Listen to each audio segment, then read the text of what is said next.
All right, everybody loves beginning a relationship. It's so easy to be interested, engaged, and to, spice things up a little bit. But months or more so years later, the honeymoon phase is bye-bye, and the work, kids, real life sets in, but it does not have to. Alex Ross Raymond is a relationship expert and here to tell us how to flirt to keep our relationship strong. She has brought our friends Scott, Sherry, and Neil with her. Alex, ladies, gentlemen, good morning. Thank you for being here. Okay, first question, why do our relationships lose that spark? Well, I think that we get familiar with one another and we start to take each other for granted somewhat.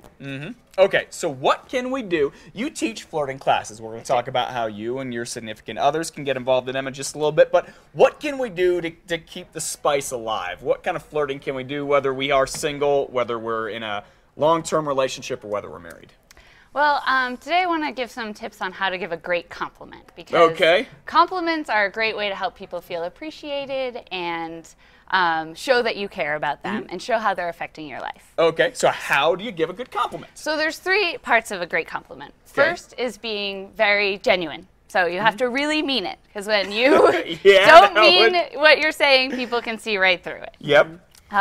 The second is to be really specific. So instead of saying, "You're so beautiful," which is a very vague statement, people can just deflect that. They can be compliment ninjas, and you can't actually give them a compliment because they're just deflecting them. Okay. So if you're very specific as to how you find them beautiful, so and specific to a time and a place or a moment that you're sharing with the person. Okay. And then lastly, it's really great to tell someone how their behavior is affecting you. So saying something like, "I feel like so happy when I see you smile, and when I watched you walk out of the car towards me, I just felt my heart lift because you're with me, and I love you so much." Okay, that's great. How do you do that? I mean, that is great. My question about it is, how do you do it without being cheesy? Or without sounding, for lack of a better word, like a schmuck? Yeah, well, I think that the first part, being really genuine, is important. Okay. And I think that people can really see through that that attitude that's just like, I want something from you. And the other thing that's really important about giving a compliment is that you have to give it freely, that you're not expecting anything in return. You're just giving it. I'm kidding. No. Okay. Okay, so you brought three friends here today. For what purpose, young lady? These people are folks that have taken my flirting workshop. And they are excellent graduates. I brought them because they give great feedback, and they learned a lot in the workshop. Okay, so what all did you learn? Well, I think the biggest thing that I got out of the class was just the practice session. You get the chance to role play. You get the chance to practice in a safe environment. Okay. All right, Sherry? I took a couple classes from Alex, and one of the classes was body language, and I learned a lot about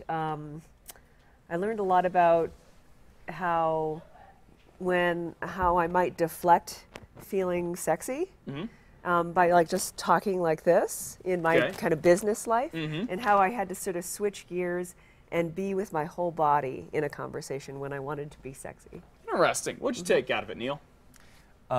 So I also agree with Scott that I think the practice in a safe setting is very important. Also, Alex talked about compliments, and I think they can also be a great lead into a conversation with a stranger. Like I might say, "Oh, Alex, that's a really pretty necklace. What's the story behind that? Where'd you get that?" Okay, you just randomly say that to her? Would you do that if you were already friends with somebody? I think in both settings, though. I think in different settings. No, I think in both. In both settings? Yeah. Okay, so you would just randomly go up to young lady or whomever on the street and just say that?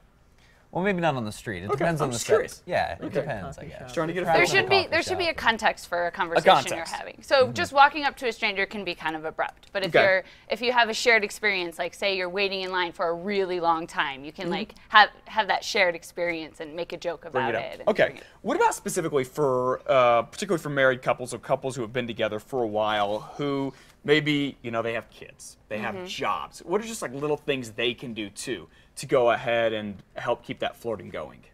Yeah, that's a great question. And actually, I have a workshop on February 22nd. That's for flirting in long-term relationships. There you go. This is perfect information. The information for Alex's flirting classes in a long-term relationship is on our website at casa.com. How much do the classes cost?